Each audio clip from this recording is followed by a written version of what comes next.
Bagaimana kejadian dan motif tersangka menghabisi PLT Kepala BPBD Merangin Syarif ini kita akan tanyakan kepada Kapolres Merangin Jambi, AKBP Irwan Andi Purnawarman. Selamat sore, Pak Irwan.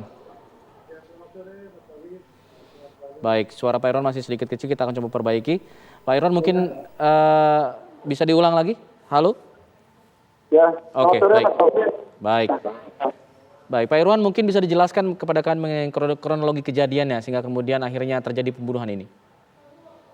Ya, kami awalnya mendapatkan informasi dari masyarakat dan kebetulan juga memang penjaga malam dari pihak korban yang mendatangi ke Polres Merangin melaporkan bahwa telah ditemukan adanya jenazah yang tidak bernyawa lagi yang ada di kamar mandi milik korban. Berdasarkan informasi tersebut, kami beserta tim melaksanakan olah TKP ke rumah milik korban. Dan di situ kami menemukan kondisi korban yang sudah tidak bernyawa lagi dan berada di kamar mandi di rumahnya. Begitu, Mas. Apa yang dilakukan oleh pelaku ini sehingga kemudian tega menghabisi korban, dengan apa begitu?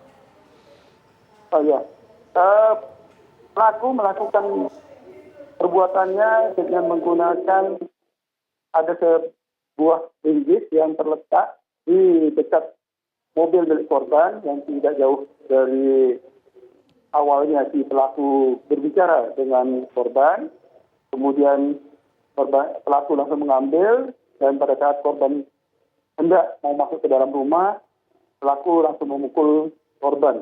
Gitu, Mas. Artinya spontan perlakuan, tidak ada pembunuhan terencana begitu? Ya, kalau sampai saat ini dari hasil pemeriksaan terhadap pelaku, bahwa pelaku menyampaikan yang bersangkutan spontan karena merasa sakit hati akibat dari kata-kata dari korban yang pada saat mereka berkomunikasi di rumah korban tersebut, ada yang menyinggung daripada pelaku tersebut. Hubungan keduanya seperti apa selama ini? Apakah ada dendam sebelumnya, ada kata-kata yang juga menyakiti sebelumnya sehingga menyimpan dendam, lalu kemudian dilampiaskan pada hari itu atau bagaimana? Ya, Mas.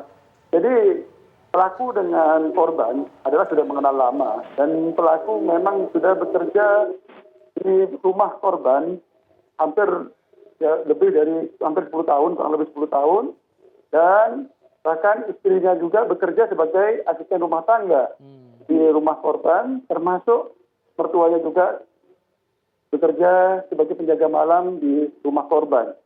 Namun dari hasil pemeriksaan terhadap pelaku tersendiri bahwa memang tidak ada, memang hanya waktu pada saat malam itu saja dia mendapatkan kata-kata yang kurang, yang mengenakan terhadap dirinya sendiri. Akhirnya dia melakukan perbuatan itu, Mas.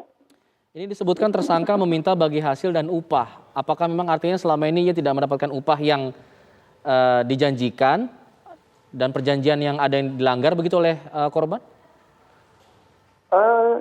Kalau dari hasil pemeriksaan itu juga, masalah bagi upah belum kami dapatkan informasi karena masih dalam proses penyidikan itu juga. Namun untuk permasalahannya sebenarnya hanya teguran dari si korban terhadap pelaku yang mungkin yang selama ini hasilnya tidak sesuai dengan harapan daripada korban. Seperti itu, Mas. Baik, terima kasih Pak Irwan Andi sudah bergabung bersama kami di Kabar Petang. Selamat sore. Selamat sore.